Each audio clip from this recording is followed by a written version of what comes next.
സ്നേഹിതരെ, ഇന്ന് കസ്റ്റമേഴ്സ് എന്തൊക്കെയാണ് ഫുഡ് പാക്കേജിങ്ങിൽ പ്രധാനമായിട്ട് നോക്കുന്നത്?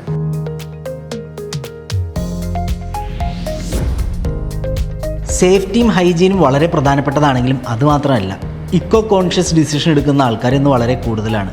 പേപ്പർ പെൻ ചോദിച്ച് വാങ്ങുന്ന ഒത്തിരി ആൾക്കാരെ നമ്മൾ കണ്ടിട്ടുണ്ടാവും. അല്ലെങ്കിൽ തുണി സഞ്ചിയിലോ പേപ്പർ പൗച്ചിനകത്തോ സാധനങ്ങൾ വാങ്ങുന്ന ആൾക്കാരെ നമ്മൾ കണ്ടിട്ടുണ്ടാവും. ഇവരെല്ലാം കുറേയും കൂടി ഇക്കോ ഫ്രണ്ട്ലി ആയിട്ടുള്ള പ്രൊഡക്ട്സ് പർച്ചേസ് ചെയ്യാൻ ആഗ്രഹിക്കുന്നവരായിരിക്കും. യൂസർ കൺവീനിയൻസ് നോക്കി പ്രോഡക്റ്റ് വാങ്ങുന്ന ഒത്തിരി കസ്റ്റമേഴ്സിനെ നമ്മൾ കണ്ടിട്ടുണ്ട്. അതായത് ഈസി ആയിട്ട് ഓപ്പൺ ചെയ്യാൻ പറ്റുന്നത്, റീയൂസ് ചെയ്യാൻ പറ്റുന്ന സിപ്പർ കവറുകൾ, അതുപോലെ മൈക്രോവേവിൽ വെച്ച് യൂസ് ചെയ്യാൻ പറ്റുന്ന പ്രോഡക്റ്റുകളെല്ലാം നോക്കി വാങ്ങുന്ന കസ്റ്റമേഴ്സ് ഉണ്ട്.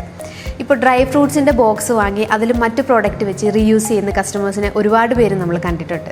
ഇനി അതേപോലെ തന്നെ കൺസ്യൂമേഴ്സ് ശ്രദ്ധിക്കുന്ന മറ്റൊരു മേഖലയാണ് പ്രോപ്പറായിട്ടുള്ള ലേബലിങ്. അത് നമ്മൾ പ്രോഡക്റ്റിൻ്റെ പുറത്ത് ഇതിൻ്റെ മാനുഫാക്ചറിങ് ഡേറ്റ്, എക്സ്പയറി ഡേറ്റ്, അതോടൊപ്പം തന്നെ ന്യൂട്രീഷൻ ഫാക്ട്, അതോടുകൂടി ഇതെങ്ങനെ പാചകം ചെയ്യാം അല്ലെങ്കിൽ ഇതെങ്ങനെ യൂസ് ചെയ്യണം, ഇങ്ങനെയുള്ള മാറ്റേഴ്സൊക്കെ കറക്റ്റായിട്ട് ലേബൽ ചെയ്തിരിക്കുന്ന പൗച്ചസും ബോക്സസും അതുപോലെ പ്രോഡക്ട്സും നോക്കി വാങ്ങുന്ന ആൾക്കാർ ഒത്തിരി പേരാണ്.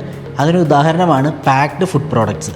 റെഡി ടു ഈറ്റ് ആയിട്ടുള്ള അല്ലെങ്കിൽ റെഡി ടു കുക്ക്ഡ് ആയിട്ടുള്ള ഇങ്ങനെയുള്ള പ്രോഡക്ട്സ് എല്ലാം കൺസ്യൂമേഴ്സ് ഈ ഡീറ്റെയിൽസ് എല്ലാം നോക്കിയതിന് ശേഷമാണ് പർച്ചേസ് ചെയ്യുന്നത്. എസ്തെറ്റിക് ആൻഡ് പ്രീമിയം ഫീല് മാത്രം നോക്കി പ്രോഡക്റ്റ് വാങ്ങുന്ന കസ്റ്റമേഴ്സ് ഒത്തിരി ഉണ്ട്. അവരുടെ പർപ്പസ് ഡിഫറെൻ്റ് ആയിരിക്കാം. ഗിഫ്റ്റിംഗ് പർപ്പസ് ആയിരിക്കാം, അല്ലെങ്കിൽ പ്രീമിയം പ്രോഡക്റ്റ് യൂസ് ചെയ്യാൻ ഇഷ്ടപ്പെടുന്നവരായിരിക്കാം. കാഡ്ബറീസ് ഗിഫ്റ്റ് ബോക്സ് എല്ലാം ഇതിൻ്റെ ഒരു ബെസ്റ്റ് എക്സാമ്പിളാണ്. ഇതുപോലുള്ള ഇൻഫോർമേറ്റീവ് പാക്കിംഗ് റിലേറ്റഡ് വീഡിയോസിനായി ഞങ്ങളുടെ ചാനൽ സബ്സ്ക്രൈബ് ചെയ്യാനും ലൈക്ക് ചെയ്യാനും മറക്കരുത്. മറ്റൊരു ഇൻഫോർമേറ്റീവ് വീഡിയോയുമായി വീണ്ടും കാണാം.